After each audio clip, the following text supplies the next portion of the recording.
Alrighty everyone, and welcome back to another episode of Hydrocarbon History. As always, it is myself, Tavis Killian, on behalf of Rare Petro, bringing you some historical context and knowledge of all things oil and gas. Now, if you're watching on YouTube, be sure to go ahead and frack that subscribe button. I think it's right about there just below. And if you're listening to the podcast, whatever platform you're on, go ahead, give us a follow, because we've got plenty of great quality content coming ahead. While it is definitely fine to listen to these segments, I think you're going to get more out of it if you are on YouTube. So those of you not watching, come on over. We're going to have lots of fun, learn lots of things. It'll be a great party. But enough self-promo. We have lots of content to get into today. Today's topic is one that has garnered plenty of attention, especially at the start of this year. Cue the flashback. Back in 2005, a small company called TransCanada proposed a project known as the Keystone Pipeline project.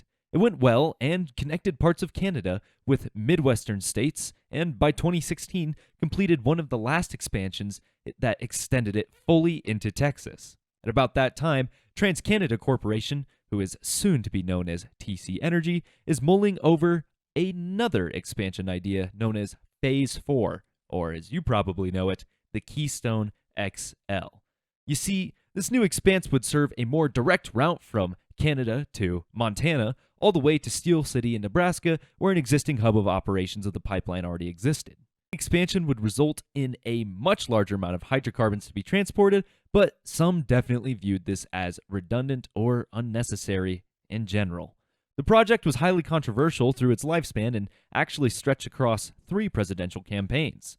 In February of 2013, 35,000 to 50,000 people gathered in D.C. to hold one of the largest climate rallies in U.S. history. Still, Congress ignored the rally, and in November of 2014, the House of Representatives voted on the issue.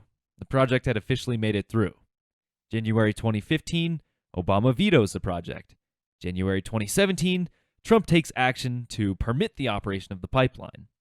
January 2021, Biden revokes the permit his first day in office, and the project dies, for now at least. I walked you through a brief history of one of the most recent pipeline fiascos, and you can see just how strongly people feel about it. We only looked at political conflicts, but if we revisited the entire history of the disagreement around the project, we would be here for hours simply listing all of the stakeholders affected. People have many different concerns over the pipeline. Is it environmentally friendly? Is it safe? Will it create jobs? Will people be paid royalties for allowing the pipeline on their land? No matter who you are, there are likely some uncertainties and questions you've got surrounding pipelines, so this episode of Hydrocarbon History will be focused on the implementation and subsequent development of pipelines in the United States. We're going to go ahead and pick up where we left off in the last episode of Hydrocarbon History, which you can find on our channel. But if you've forgotten, Colonel Edwin Drake had just closed out the 1850s by pioneering a crude method of oil drilling. Pun intended there. The following decade, everybody was producing oil and transporting it. Since this is the mid-1850s, we don't exactly have access to tanker trucks, so the people of the time were transporting their oil out of rural Pennsylvania by horse or flatboat, where the oil would be loaded onto trains and eventually taken to a refinery. They were using old wooden barrels back then because that was about the only container that they had on hand that was large enough to do so. Got an old fish barrel? Fill it with oil.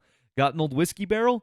Fill it with oil. The barrels were initially intended to hold 42 gallons of oil, but people started building them to 44 so that 2 gallons could leak in transit, and the purchaser of the oil would still have their expected 42 gallons.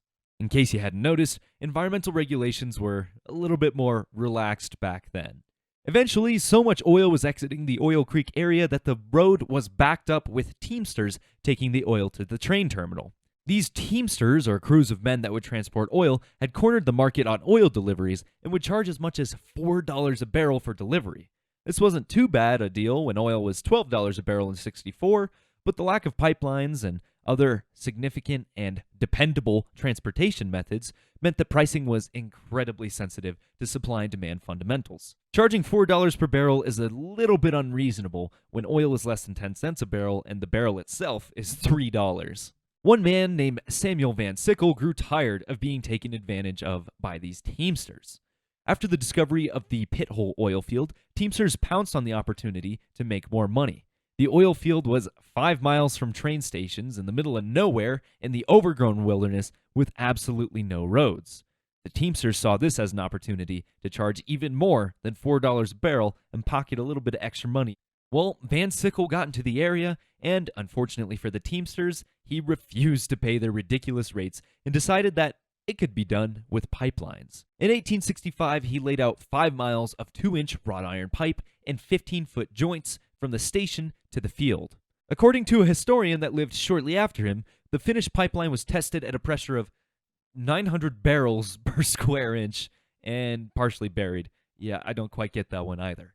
From there, 3 steam pumps were looped in, allowing the transfer of about 81 barrels per hour. Eventually, Van Sickle's team was able to get to 2,500 barrels of capacity per day.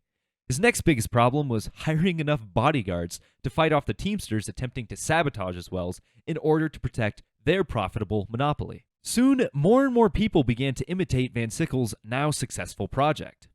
By 1871, there were a few midstream companies that owned around 500 miles of pipeline connecting producing fields to storage and transportation centers.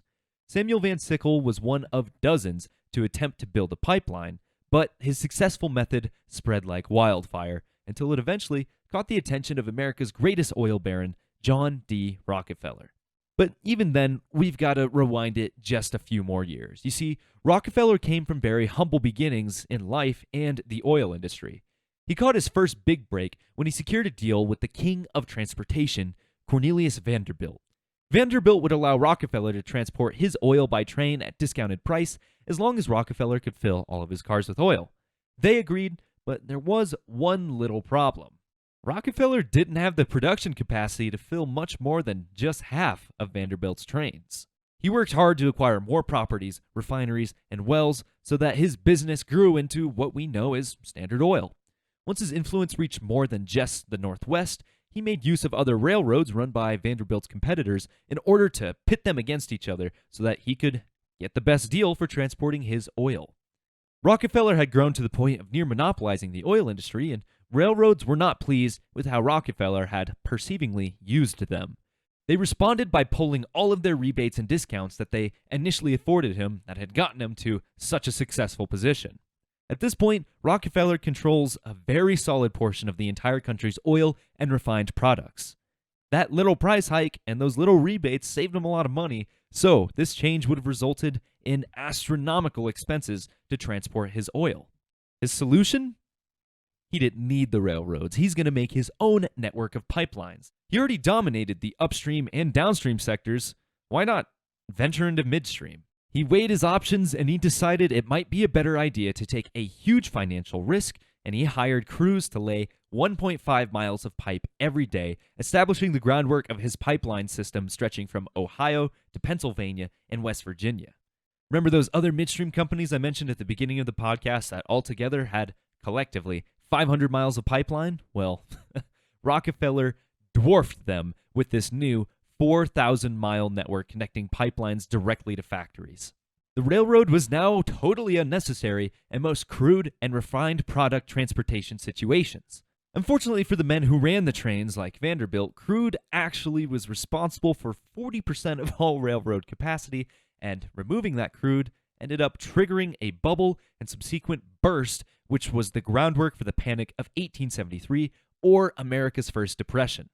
From there, Rockefeller continues to buy up all oil-related businesses he can afford. Refineries, other transportation systems, storage sites, pretty much anything he can afford, which is all of them he gets. At this point, he controls 90% of oil in the U.S., and the railroads are fuming. Still, Rockefeller wasn't totally out of the railroads. He did require one specific railroad to transport oil to Pittsburgh.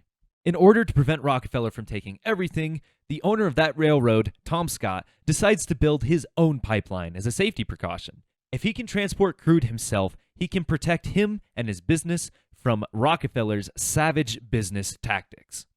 Rockefeller does not approve of this one bit, so he closes all refineries on Scott's railroad and stops shipping oil on his trains altogether because, well, all of the infrastructure in that area is actually owned by Rockefeller now. Scott's hand is forced, and he has to lay off thousands of railroad workers. There's just too much economic damage.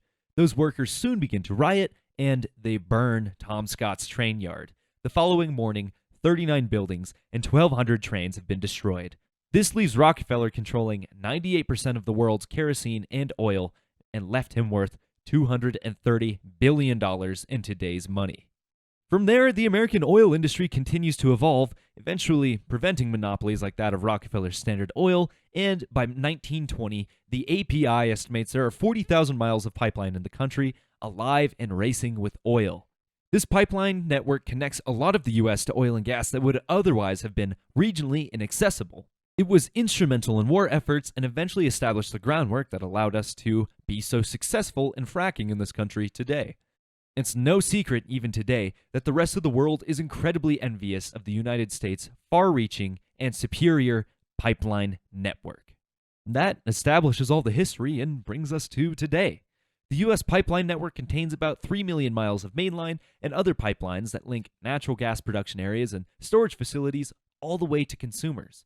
In 2019, the natural gas transportation network serviced 77 million customers by delivering 28.3 trillion cubic feet of gas. That statistic may be incredibly surprising to some people because that's a lot of gas, and some of it they used, but they never actually saw a pipeline deliver it. Here's a map from the EIA showing just how expansive both the interstate and intrastate systems are, usually buried underground. I mean, you drive over these things quite frequently, yet you can't even tell. Groups like the Center for Biological Diversity are quick to point out that between 1986 to 2013, pipelines spilled an average of 76,000 barrels of hydrocarbons per year. According to the EIA, refineries alone received 4.4 billion barrels of just crude in 2019.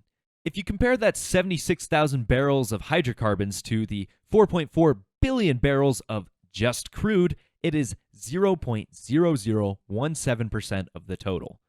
That's just crude oil that was received by refineries. In other words, a fraction of all hydrocarbons transported annually.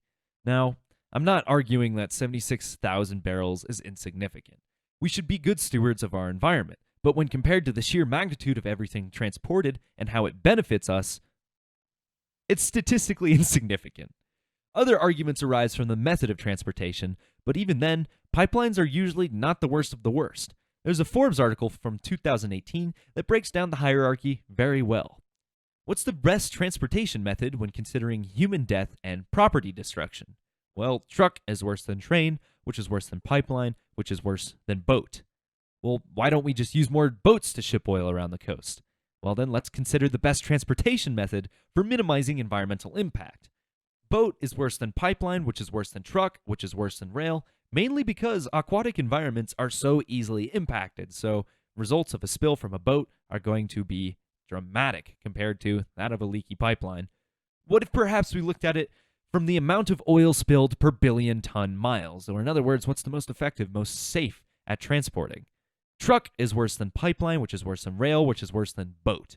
We could go all day redefining criteria, but the positions would continue to shift no matter how you looked at it.